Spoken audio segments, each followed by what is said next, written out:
welcome back to the Bookworms, buddy.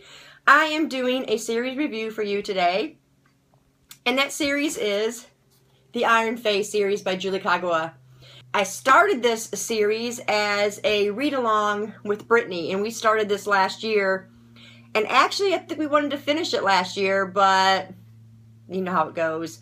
We got wrapped up in another series and other books, and we skipped 2 to 3 months in between books, so yeah, we kind of didn't stay right on track. So we finished the last one this month. Irregardless, we finished the series. It was fantastic, and I loved it. So let's go through the books first for those of you who may not know what the Iron Fey is, if that's even possible. So we start with the Iron King, the Iron Daughter, the Iron Queen, and the Iron Knight. That is the order of the books. What to say about this series? I have to say that when we first decided to start reading this one, I was a little apprehensive because I heard so many up and down things about this series. There's people who love it, there's people who there's people who hated it. And I think one of the things that really throws people off on this series is that it's about fairies. You can't picture this series as being little tiny fairies, because that's not it at all. It's actually, you know, regular sized people, I don't know. But you have different courts. You have the summer court and the winter court. And they're constantly like at each other, you know. And then you have the Iron Court. It's not really a court, it's just, you have the Iron Fey. With this series, it is hard for me to express with just mere words about this series, because it is a series that needs to be experienced by individual readers. You can't just go in and say, oh, this is so great, you know, because you can't just, at least I can't get it out, what I want to say and how I feel about this series. Back to the world building, though, it's amazing. And you know all those tags that we do, and there's questions like, you know, if there's a world that you could go live in, what world would that be? It would be this world right here that Julie Kagawa has built. It is beautiful, amazing, and it's realistic. It's realistic, even though it is on a make-believe plane. Because there's, I guess you could say, parallel universes, because you got the real world, which you read more about in this one, and then there's the make-believe world. And Julie Kagawa keeps that as a make-believe world, and she makes you believe that this world does exist, and we as humans are the ones that keep these worlds functioning and keep these worlds alive and these characters alive. And you read this book, and she makes it realistic for make-believe. And I guess they call that magical realism.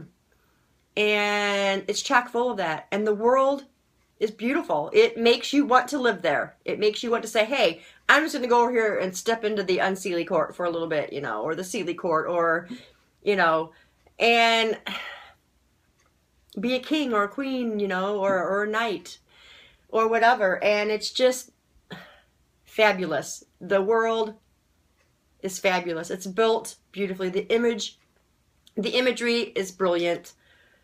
And you cannot help but jump into the book. Like, you're reading it and this king is sitting right next to you. It's that real and believable to me. The characters. There's a lot to say about the characters, because I found myself loving them at one point, not loving them at another. Julie Kagawa is great for sticking her characters on a roller coaster, and we as readers are more than happy to jump on and take the ride. There was points I hated Ash.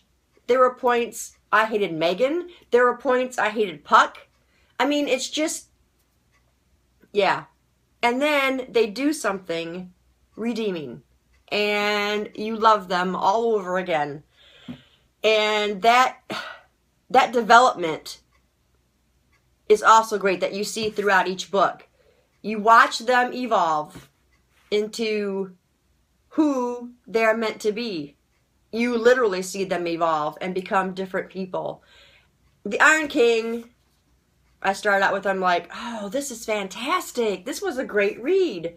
And then, you know, you hear about all the stuff, you know, well, that was the best one. So, you know, you'll probably be really disappointed in, you know, the other ones. And I'm like, okay, I'm still going to read it.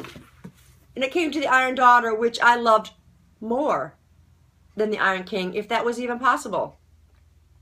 This was, I don't know. It like I said, it's hard for me to express the emotion, the feels, the jealousy, the anger, all that stuff that you feel with this series. So this one, I loved even more. And then we came to the Iron Queen, and the Iron Queen started out really slow for me. And then it picked up, and then it became a great part of the story. And it was worth that slow part in the beginning to be able to capture everything. And I think it was kind of a build-up, you know, because you have the Iron Queen now, and you have to capture that. And then the Iron Knight, which was my favorite of all four. This book was the one that really made me think, wow, that was an amazing journey with these characters. In the Iron Knight, I think you get a lot more backstory on Ash throughout the book. So you learn so much more about Ash and what he's made of and what he's about and who he is and who he becomes. And yeah, that was fantastic. To me, that was fantastic. You know, in the very beginning, you have Megan who has to go rescue her brother from this place, from this magical place.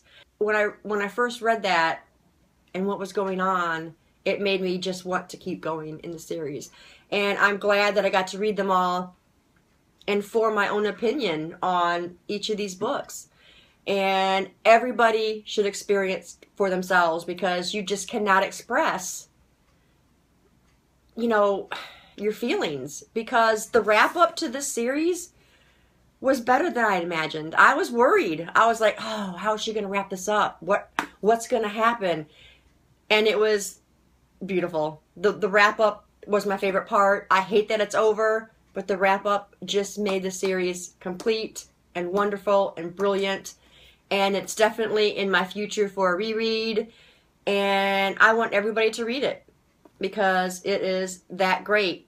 You've got two parallel universes. You got the real world and you got the make-believe world, and she writes it brilliantly. And this one with Ash and his perspective was fantastic. And I really like what she put in the very beginning of this book. She says in the very beginning, Team Ash, this one's for you. And this is another, people have compared this, even on here somewhere on the series, it was compared to the Twilight series. And no, this is so much better than the Twilight series. I know it was on here somewhere, but maybe it was on Goodreads, I saw it. But yeah, so much better than the Twilight series. Yes, you do have a love triangle, but it's made evident from the start who Megan is in love with. It's kind of a fight for her, but she makes it clear, pretty much. So you know, it's not going to be this battle forever. These characters are just amazing. You know, like I said before, first you like this one, and then you don't, and then they redeem themselves, and yeah. But I think I'm definitely Team Ash in this series. So you have to read it, guys. You have to experience this for yourself. If you've read it, let me know if you've read it, and let me know what you think about it in the comments below, and we will talk about that. Thanks, guys, for staying tuned, and I'll see you in the next video. Bye.